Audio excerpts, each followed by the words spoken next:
Kaya iwan na lang dito yan, hindi pa natin siya maasikaso. 95cc mga papa, ayan. Tak lahat to, pati mga tambucho. Ayan pala si boss, kumuha siya sa atin ng 195cc engine. Ito na lahat yung ikakabit natin sa motor ni boss. Ayun yung NMAX niya, binabaklas na. 195cc engine. Ayan. Ang crank nito plus 4, TRF na plus 4.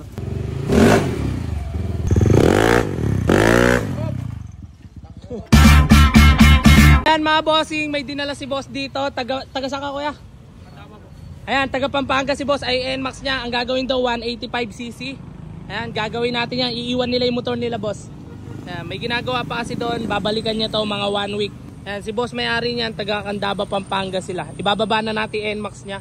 NMAX B to yan, 185cc yung gagawin. All stock yan, all stock, pati yung mga pipe. Schedule natin yan. 1 week may iwan dito yan kasi may bagyo tayo mga idol.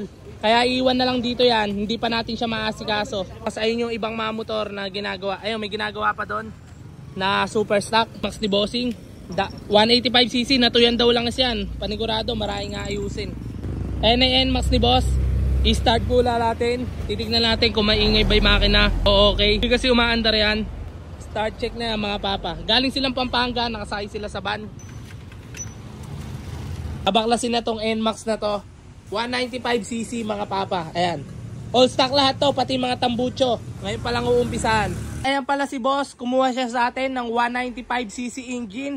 Ito na lahat yung ikakabit natin sa motor ni boss. Ayun yung NMAX niya, binabaklas na.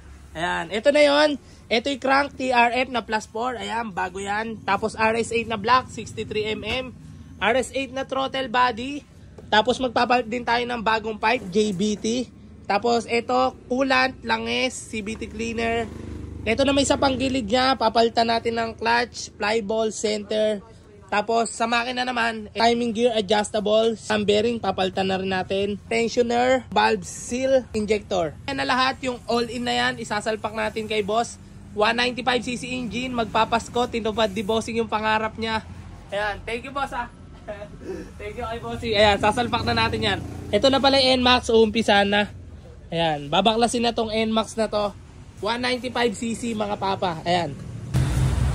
415.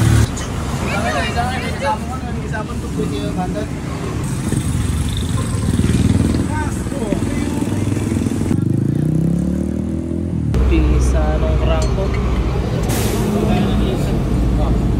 Pisa ng may-ari na to mga papa. Anli sabog daw. Kahit magsasabog yung motor, walang problema. Naka-RS8 to, 195cc ginawa natin dito. Ligawa daw kanong may-ari. Ito, 195cc engine. Ayan. Ang crank nito plus 4, TRF na plus 4. RS8 yung black, 195. RS8 throttle body. Saan yan, idol? Walang pagsabog!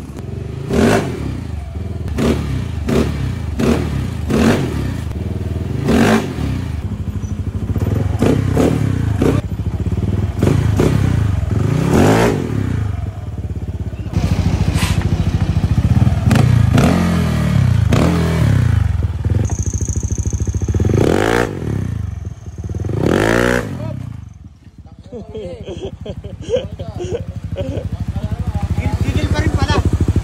Nandito pa rin gigil. Ito yung NMAX mo. Hindi na sa'yo yan ah. Nakita mo naman. Makintab. CRP 195. Ito na yung NMAX ni bossing, yung dinala dito ng gabi. Ito yung taga Pampanga mga papa. Ang ginawa natin sa motor na to ay 195cc. Bali nung dinala to dito, yung motor na to, hindi to umaandar. Tapos pangit to, yung upuan, sira-sira. Dati ayan. Inayos natin. Ang ginawa sa makina, 195cc engine. Pinalitan natin to ng JBT na pipe, JBT na heat guard. Tapos CRP na radiator. Pinalitan din natin CRP na radiator. Tapos yung upuan, pinlat seat natin. Nilagyan na rin natin na itong handle grip. All goods na yan. Bine-break in na lang natin yung makina. Ayan. Naka-ECU rin to, A-Racer Mini X mga papa. Ayan na siya. All goods na to mga idol. Malinis na rin. Bine-break in na lang natin para kunin na to ng may-ari. Taga Pampanga yung may-ari na to. Pinaiwan muna natin dito yung motor niya. Para safe na safe yung makina, tayo na mismo nag-break in. Okay na mga papa, kukunin na lang to ng may-ari from Pampanga. All goods.